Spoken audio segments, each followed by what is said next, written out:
अस्सलामुअलैकुम, मैं हूं इरफान समोर। ना वो बागी ना वो गद्दार, कैदी नंबर 804, कैदी नंबर 804, ये नारे लगे हैं इमरान के मुखालिफिन के सजाए हुए एक प्रोग्राम में, जहां पर इमरान खान मौजूद नहीं था, जहां पर इमरान खान के सारे मुखालिफिन बैठे थे। उनके सामने नारे इमरान खान के लग रहे थे। उसके बाद क्या हुआ? उसके बाद गुलों में रोशनी ना रही, उसके बाद चरागों में रोशनी ना रही, उसके बाद तिलों में तेल ना रहा। इसकी पूरी डिटेल आपको बताऊंगा कि यह वाकया कैसे और कहां पेश आया और उसके बाद क्या हुआ, सारी डिटेल आपको बताऊंगा। साथ ही साथ आपको यह भी बताता चलूं कि हमारे प्यारे भाई नवमौलूद सियासतदान का करियर, उसकी सियासत शुरू होने से पहले ही खत्म हो गई है। उसका बुरा हाल हो गया है, लिहाजा उसके साथ दो बोल हमदर्दी के भी कहेंगे, उसके डिटेल भी बताएंगे। दोनों खबरें इंतहाई हैरान कुन और चौंका देने वाली हैं, बल्कि ये खबरें नहीं है, वाकयात हैं, ये सानेहात हैं। ये दोनों सानेहात हैं जो इमरान खान के मुखालफिन के साथ एक ही वक्त में हो गए हैं। दोनों की आपको डिटेल बताऊंगा, दोनों के सबूत आपके सामने रखूंगा। लेकिन उससे पहले नए आने वाले दोस्तों से गुजारिश है कि अगर आप फेसबुक पर देख रहे हैं ये वीडियो तो पेज को फॉलो कर लीजिए, और अगर आप यूट्यूब पर देख रहे हैं तो इस चैनल को सब्सक्राइब जरूर कर लीजिए, ताकि हर नई आने वाली अपडेट टाइमली आपको मौसूल हो जाए। दोस्तों, सबसे पहले हमारे प्यारे भाई नौमौलूद सियासतदान इकरारुल हसन साहब की बात कर लेते हैं। इकरारुल हसन साहब इमरान खान साहब के मुकाबले में मुबैना तौर पर लॉन्च हुए हैं, और उन्हें जब कहा जाता है कि वो बुग़्ज़ इमरान में मुब्तला हैं तो वो शर्मिंदगी से पानी पानी हो जाते हैं, और फिर वो वजाहत मांगते हैं कि बुग़्ज़ इमरान आप क्यों कहते हैं। उनकी सियासत इमरान खान से शुरू होकर इमरान खान पर ख़त्म हो रही थी, लेकिन आज उनकी सियासत शुरू होने से पहले ही ख़त्म हो गई। दोस्तों, ऐसे सियासतदान ऐसे ही होते हैं। अब इनके साथ क्या हुआ वो तो आपको बताऊंगा, लेकिन इनसे पहले ऐसा हो चुका है वो भी आपको बता देता हूं।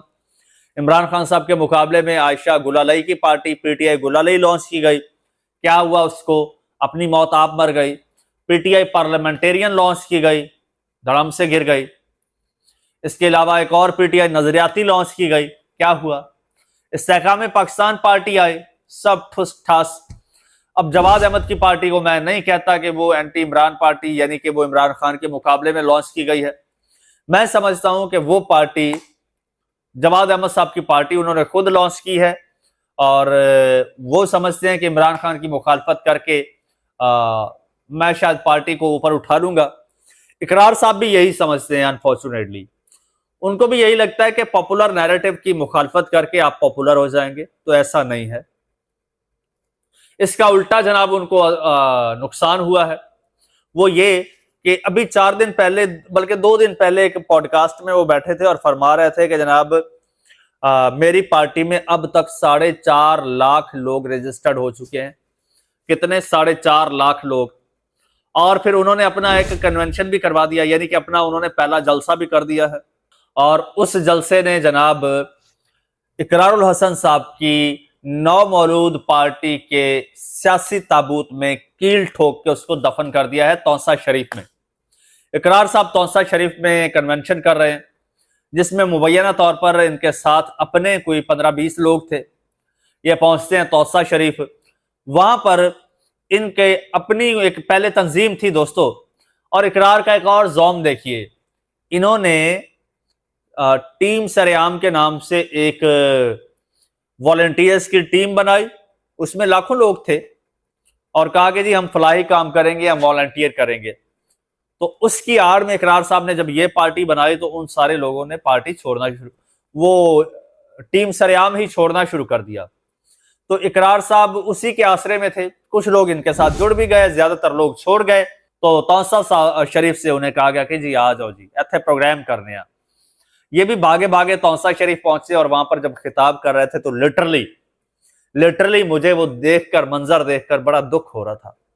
इकरार साहब पर तरस आ रहा था। दोस्तों, तकरीबन 20 से 25 लोग थे। सिर्फ जो मैंने वीडियो देखी है, वीडियो घूमती नजर आई, उसमें सिर्फ और सिर्फ 20 से 25 लोग थे। अगर तो वही हकीकत है तो इकरार साहब को मेरा मशवरा है, आप रेस्ट कीजिए, अच्छे से साइकियाट्रिस्ट को कंसल्ट कीजिए, उससे कंसल्टेशन लीजिए, ज़हनी सुकून कीजिए, आराम कीजिए। इस वक्त आपको सबसे ज्यादा ज़हनी सुकून की जरूरत है। सियासत ना आपके बस की बात थी, ना आपसे हो पाएगी, ना आप सियासत के अहल हैं, ना ही आपका कोई एजेंडा है। लिहाजा आपने एवं ही जलील होना है। उससे बेहतर है कि आप कोई और काम कीजिए। दूसरी जानिब जनाब छोटे मियाँ को उठाकर चीफ गेस्ट बनाकर PSL की फाइनल तकरीब में ले जाया जाता है। फाइनल मैच में वो वहां पर जाते हैं। उससे पहले वहां पर जो माहौल होता है उसको पूरा फिल्टर किया जाता है।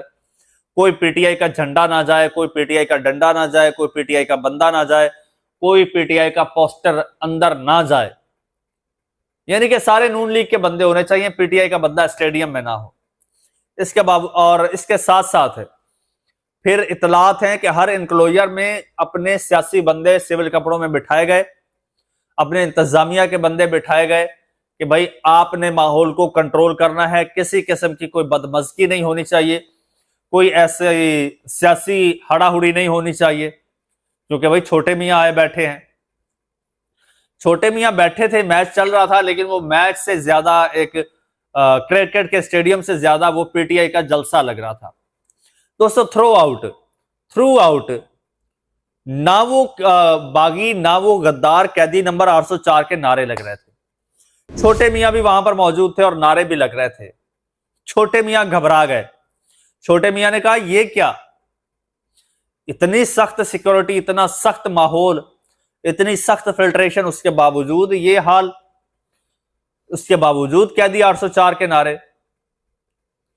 तो ये नारों को कोई मामूली ले या कोई मामूली ना ले, कोई सीरियस ले कोई ना ले, लेकिन एक हकीकत आपको बताता चलूं।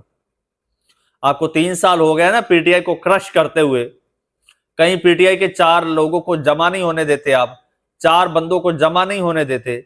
आपको लग रहा था कि PTI मर गई, PTI खत्म हो गई। स्टेडियम में हजारों लाखों लोग मौजूद थे, लाखों नहीं तो हजारों तो होंगे, और उनके नारों की गूंज बता रही थी कि उनको बस एक मौका चाहिए, इनको बस एक जनाब प्लान चाहिए, एक जगह चाहिए, एक गैदरिंग चाहिए। कहीं पर भी इनकी गैदरिंग होगी, कहीं पर भी इनको इकट्ठा होने का मौका मिलेगा, कहीं पर भी इनको थोड़ी सी स्पेस मिलेगी, ये अपने एक्सप्रेशन शो करेंगे, ये अपने जज्बात शो करेंगे।